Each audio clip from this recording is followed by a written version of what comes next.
Hello Jharkhand, welcome to Learners Garage Education. आज हम लोग बात करेंगे practice set number 23 Jharkhand GK का। आज का टॉपिक में हम लोग प्रमुख राजवंश देखने वाले हैं झारखंड इतिहास में। डेली वीडियो 8 बजे आपको मिल जाता है, पता होगा हिंदी में वीडियो रहता है। टेलीग्राम से जरूर जुड़ जाइएगा, चैनल का नाम सर्च कर लीजिएगा, खुल जाता है, ऐसे वहाँ पे सर्च नहीं होता है। बाकी पीडीएफ वगैरह वो भी वहाँ पे प्रोवाइड कराता हूँ, टेस्ट वगैरह भी लगाता हूँ, तो आप लोग उसको जरूर ज्वाइन कीजिएगा ना, एक रिक्वेस्ट है।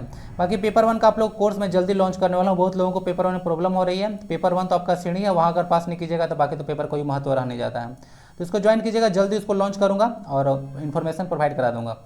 तो चलिए शुरू करते हैं प्रैक्टिस सेट नंबर 23। आप लोग भी आंसर देने की कोशिश किया कीजिएगा। आज है फणिमुकुट राय के बारे में। फर्स्ट ऑफ ऑल देखते हैं, तो फणिमुकुट राय के बारे में बताना है कि किस जो राजवंश था उनकी स्थापना इनके द्वारा किया गया था। नागवंश, चेरोवंश, सिंह वंश या फिर पंचेत। सारा चीज़ आ जाएगा, इसीलिए मैं एक एक स्लाइड में भर भर कर इन्फॉर्मेशन नहीं दूंगा। तो इसका आंसर आ जाएगा नागवंश। नागवंश जो की स्थापना फणिमुकुट राय के द्वारा किया गया था। अगर इनको देखिएगा फणिमुकुट राय, तो प्रथम राजा यहाँ से हो गए। अंतिम राजा थे आपको देखने को मिलेगा लाल चिंतामणि शरण नाथ शाहदेव। लाल चिंतामणि शरण नाथ शाहदेव अंतिम राजा थे आपके नागवंश का, तो इसको याद रखिएगा। ओके, सी वंश वगैरह आज आने वाला है ना। इनमें से किस क्षेत्र पर नागवंशियों ने शासन नहीं किया, तो बताना है कौन सा क्षेत्र था जहां पर नागवंश अपना जो शासन था वह नहीं किए थे। रामगढ़, गोला, गढ़वा या फिर प्लाने। तो बताया जाए कौन सा क्षेत्र था जहां पर नागवंशियों ने शासन नहीं किया था, तो वह प्लेस हो जाएगा आपका गढ़वा। क्या हो जाएगा? गढ़वा एक प्लेस हो जाएगा जहां पर नागवंशियों ने शासन नहीं किया था। अगर इसको थोड़ा सा अगर देखिएगा तो गढ़वा डिस्ट्रिक्ट को 1991 में इसको फॉर्म किया गया था, पलामू से अलग किया गया था। और यहाँ पे इसमें ना रक्सेल वंश वगैरह का शासन यहाँ पे आप लोग देखने को मिलता है। गढ़वा का भी चर्चा करूंगा, रक्सेल वंश का, तो वहाँ पे शासन किया गया था गढ़वा में। ओके, इसको रख सकते हैं। पलामू प्रमंडल के अंतर्गत आता है। टोटल 5 आप लोग प्रमंडल देखने को मिलता है झारखंड में। नागवंश की स्थापना के समय भारत का गवर्नर कौन था? गवर्नर जनरल कौन थे बताना है आपको नागवंश की स्थापना के समय। Lord Dalhousie, Lord Minto, Lord Ripon या फिर लॉर्ड कॉर्नवालिस।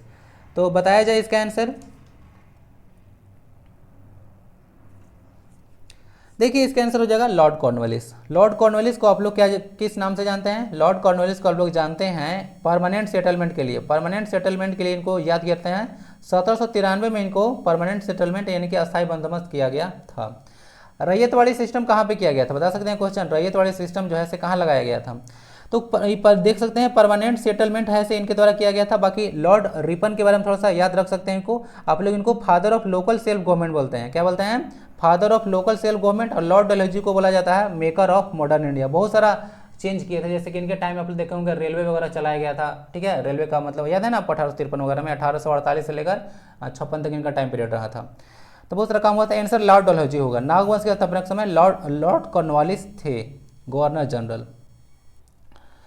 नागवंशी शासक फणिमुकुट राय ने अपनी राजधानी कहाँ बनाई थी? तो नागवंश की स्थापना फणिमुकुट राय के द्वारा किया गया था, अब तो पता चल गया होगा। तो अपनी राजधानी कहाँ बनाए थे? चास, सुतियाखंड, सुतियाम्बे या फिर इनमें से कोई नहीं। आंसर क्या होना चाहिए? तो आंसर होने चाहिए सुतियाम्बे। सुतियाम्बे में उन लोग जो है से क्या बनाए थे, जो फणिमुकुट राय अपनी राजधानी बनाए थे। सुतियाखंड मत लगा लीजिएगा ना, सुतियाखंड नहीं, सुतियाम्बे होना चाहिए। क्लियर, इसको देख लीजिएगा। नेक्स्ट क्वेश्चन था नागवंशियों ने अपने राज्य को कितने परगनों में विभाजित किया था? 50, 70, 66 या फिर 75। नागवंशियों ने अपने राज्य को कितने परगनों में विभाजित करके रखा था? अभी मैं कल वीडियो जब डिस्कस कर रहा था तो वहाँ बताया था जो सुतिया नाखंड था, सुतिया नाखंड था कितना परगना में विभाजित था? 21 परगना में। टोटल गढ़ कितना था? 7। बताया था ना आपको। तो 7 गढ़ में 21 परगना था। तो उसी तरह से नागवंशियों ने कितना परगना में विभाजित था बताइए। इसका आंसर होगा 66। तो नागवंशियों ने अपने राज्य को कितने परगनों में विभाजित करके रखा था? तो 66। हिस्ट्री वगैरह थोड़ा सा माइंड में रखा कीजिएगा ना, थोड़ा सा मेमोरी बेस्ड होता है। पीडीएफ वगैरह जाकर टेलीग्राम से डाउनलोड करके रख लीजिएगा, थोड़ा बहुत फायदा होगा। इनमें से किसने नागवंशावली तैयार की थी? बहुत फेमस क्वेश्चन है ना, इसको पता होना चाहिए। डॉल्टन, आर रामशास्त्री, बेनीराम मेहता या फिर फादर गोस्नर। बताया जाए। इसका आंसर देखने को मिलेगा बेनीराम मेहता। बहुत फेमस है, मेहता जी हैं से नागवंशावली तैयार किए थे ना, तो इसको याद रख सकते हैं। बेनीराम मेहता नागवंशावली तैयार किए थे। डॉल्टन के द्वारा एक बुक है इंपॉर्टेंट, याद रख लीजिएगा, द कॉल ऑफ छोटा नागपुर ना। इनके द्वारा द कॉल ऑफ छोटा नागपुर बुक लिखा गया है, तो याद रख सकते हैं। ठीक है, द कॉल ऑफ छोटा नागपुर। ओके, छोटा नागपुर। नेक्स्ट क्वेश्चन देखते हैं, निम्न में से किस शासक ने अपनी राजधानी बदलकर चुटिया स्वर्णरेखा तट पर ले गए थे? कौन सा शासक थे जिसने अपनी राजधानी चुटिया बदल कर ले गई थी, स्वर्णरेखा तट पर ले गया था? प्रताप राय, गोपाल राय, भीमराव या फिर गंधर्व राय। बताया जाए। आप लोग भी आंसर देने की कोशिश कीजिए साथ में, उतना टाइम अगर दूंगा तो बहुत लेट हो जाएगा। ओके, और फटाफट भी काम करेंगे, जल्द कम समय में ज़्यादा चीज़ पढ़ेंगे, ठीक है। देखिए वो आंसर हो जाएगा आपका प्रताप राय। प्रताप राय जो है से स्वर्ण रेखा के तट पर अपनी राजधानी चूटिया बदल कर ले गया था 97 से।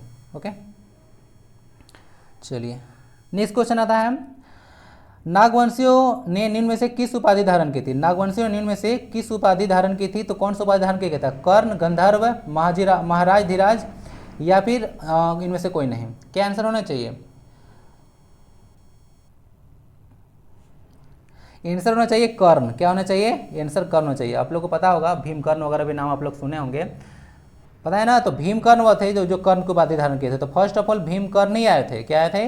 भीमकर्ण ही आए थे। किसके बाद? आपको देखने को मिलेगा गंधर्व जो राय थे, जो नागवंशी शासक थे गंधर्व राय, उनके बाद भीमकर्ण आए थे। तो भीमकर्ण ही कर्ण को उपाधि धारण किए थे। तो उसके बाद रॉय को उपाधि नहीं हुआ था, तो इसके बाद चला रहा था, ठीक है। चलिए, तो कर्ण को उपाधि धारण नागवंशी के द्वारा किया गया था। क्वेश्चन इंपॉर्टेंट है।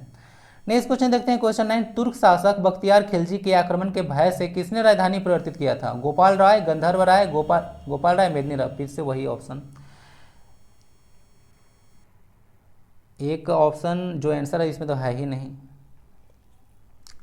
इसका ना क्वेश्चन का थोड़ा सा चेंज करना पड़ेगा, यही आपको देखने को मिलेगा आंसर भीमकर्ण हो जाएगा ना। थोड़ा सा प्रोवाइड करा दूंगा इसको अलग करके आप लोग को, सॉरी फॉर दैट। तो क्या आंसर हो जाएगा? तुर्क शासक बख्तियार खिलजी के आक्रमण के भय से भीमकर्ण ने अपनी राजधानी स्थानांतरित कर लिया था। ओके, चलिए आंसर हो जाएगा आपका भीमकर्ण। इसमें तो ऑप्शन था नहीं, एक डालना था अलग चीज़, गोपाल राय 2 बार हो गया मिस्टेक।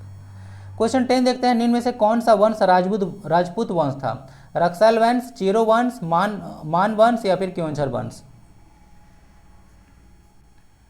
बताया जाए तो देखने को मिलेगा आपको जो रक्सैल वंश था, रक्सैल जो वंश था वह जो था से आपका राजपूत वंश था। ओके, चलिए रक्सैल वंश जो है से आपको देखने को मिलेगा मुगल टाइम में पूछा जाता है। रक्सैल वंश आपको बताया था ना, पलामू वगैरह में आप लोगों को शासन किया था, पलामू गढ़वा में।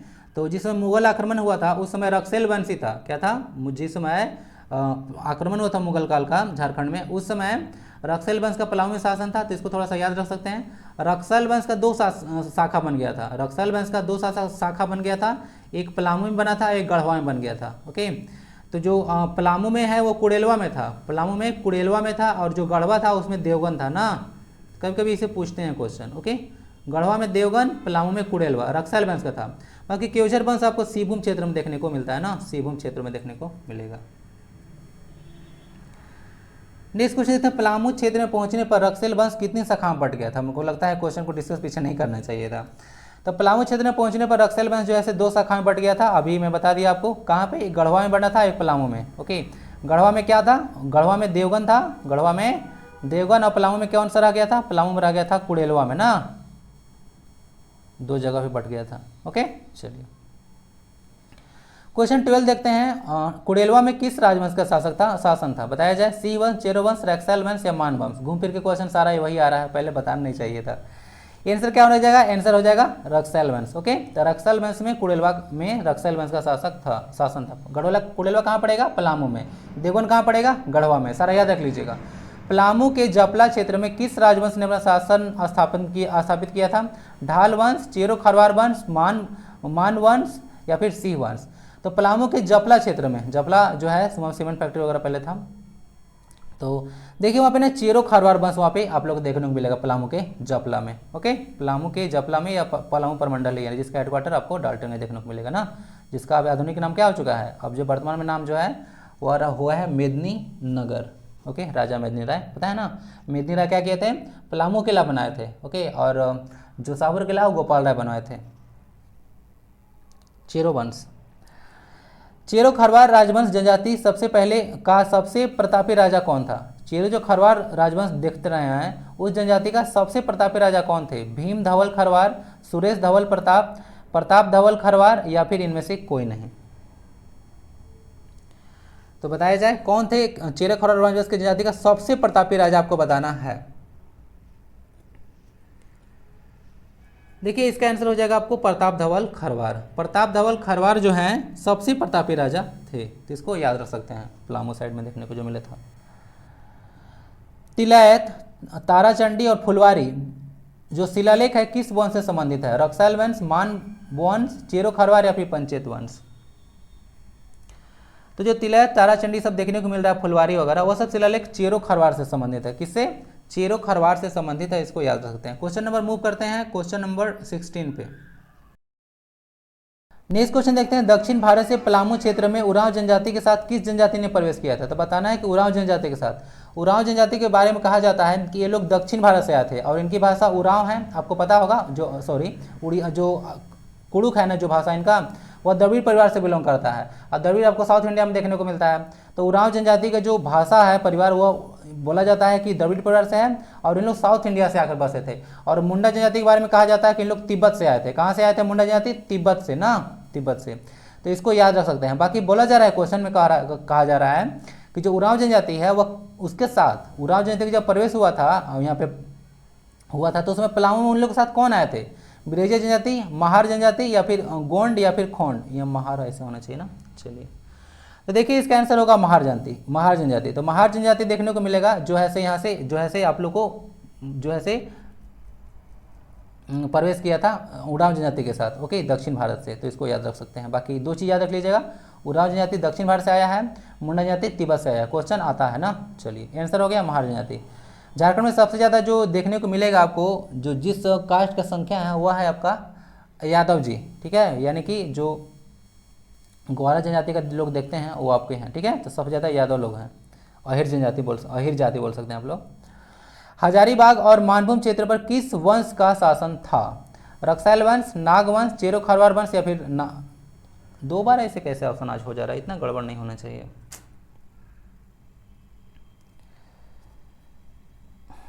अब इसका भी आंसर नहीं है, सॉरी फॉर दैट। डी में आपका ना मान वंश होना चाहिए।